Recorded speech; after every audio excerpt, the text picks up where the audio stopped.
ठीक है, आज हम लोग क्या करेंगे, सीड डिस्पर्सल के बारे में। नाम से पता चल रहा है बेटा, सीड को एक जगह से दूसरी जगह कैसे पहुंचाया जाता है। ठीक है, इसका मतलब क्या है बेटा, seeds are dispose at a different place. तो भाई अपने अपने से तो जाएगा नहीं, किसी के द्वारा जाएगा। अब वो क्या हो सकता है, एजेंट्स।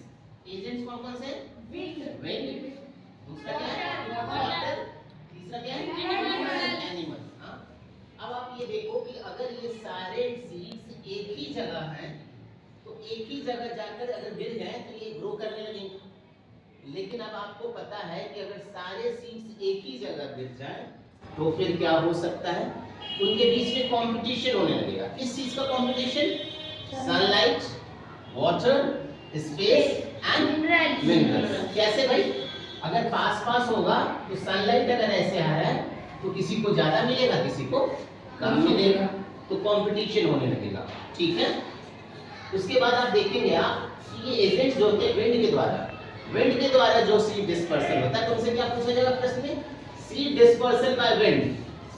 ठीक है, क्या उत्तर होगा, ग्रासेस। ठीक है, ये कैसा सीड होता है, लाइट होता है तुम्हारा। ठीक है, वाटर के द्वारा जो होगा सीड का डिस्पर्सल वो कैसा होगा, स्पॉन्जी और फाइब्रस। ठीक है, इसका आप देखोगे हेयरी सीड का उदाहरण अगर आपसे पूछा जाए तो क्या होगा, ओक, दैट इज मदार। और हेयरी फ्रूट्स पूछा जाए तो सनफ्लावर। सनफ्लावर सबने देखा है, उसका जो फ्रूट होता है ना वो हेयरी होता है बेटा। अब आपसे पूछा जाए विंग्ड सीड, आपने सहजन खाया होगा जिसकी इंग्लिश होती है ड्रमस्टिक, उसका सीड कैसा होता है, विंग्ड सीड। आपसे पूछा जा सकता है name of plant having winged seed, name of plant having winged seed, उत्तर क्या होगा तुम्हारा, ड्रमस्टिक। ठीक है, उसके बाद आप देखो विंग्ड सीड का एक और भी होता है मैपल।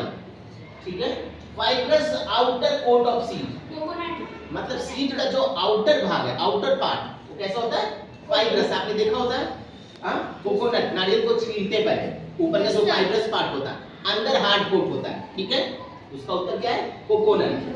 फिर तीसरा है स्पाइनी सीड विद हुक, कुछ क्या होता है जिसमें हुक लगे होते हैं, स्पाइन की तरह रहता है सीड उसका, उसमें हुक रखे रहते हैं। वो किसके द्वारा होता है, एनिमल के द्वारा।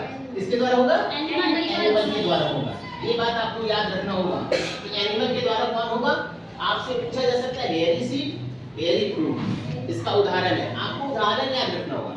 आपसे क्वेश्चन क्या पूछ सकता है, सीड डिस्पर्सल बाय वाटर, ठीक है ना, उसके कैरेक्टरिस्टिक पूछा जा सकता है, तो तुम क्या लिखोगे, स्पॉन्जी सीड। और एग्जांपल क्या दोगे तुम, इसका एग्जांपल क्या होगा स्पॉन्जी सीड का, बताओ,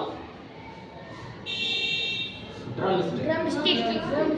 ठीक है, तो आप याद रखेंगे आप, एनिमल के द्वारा कौन सा होगा, जैंथियम और यूरेना।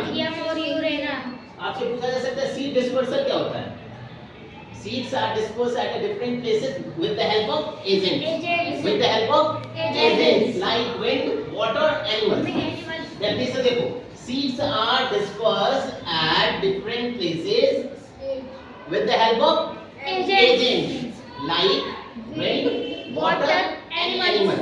हाँ, फिर नीचे लिख सकते हैं, तुमसे पूछा जा सकता है what are the agents by which seeds are dispersed, what are the agents by which seeds are dispersed. Wind, water, animals.